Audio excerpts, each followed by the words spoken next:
Do we talk about the editing drums saving my life? Have we touched on that yet?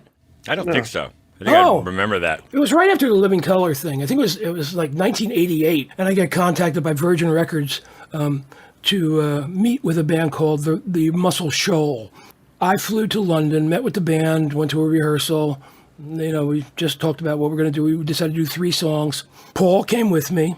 We went to London. It was December of '88. We went to Rockfield Studios. We set up and tracked, and then the next day, we were there only there for 3 days. And the second day, we tracked 1 song, and it was great. It came out great. Kingsley comes in, the owner, and says, "Oh, let's all go out to dinner. We're going to Monmouth." And the drummer gets shit-faced drunk. I mean, he literally walked off the curb when we were going back in the van and fell in the gutter. And we have 2 more tracks to do the next day, and it's our last day at Rockfield.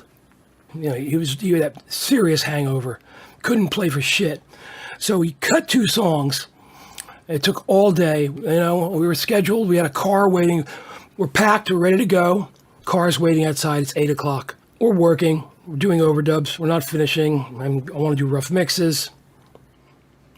Ain't going to happen. 8 o'clock. We have to leave by 8 o'clock to get to Heathrow on time. It didn't make it. And Paul is pacing. It's his daughter Natalie's first birthday the next day. There was a party planned. He wanted to get back for the party. And I'm like, oh shit, Paulie, we're not going to make it. So he's pissed off. We keep working. I guess it was around midnight or 1 in the morning. I get a phone call from my then wife, Francine. On the phone, she's like hysterical. She says, "Oh, you're there. Oh, thank God."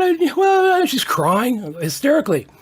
I'm there like, what the fuck? What's going on? She said, our mutual friend David Renson called her, and he said, "Wasn't Ed supposed to come back today from London?"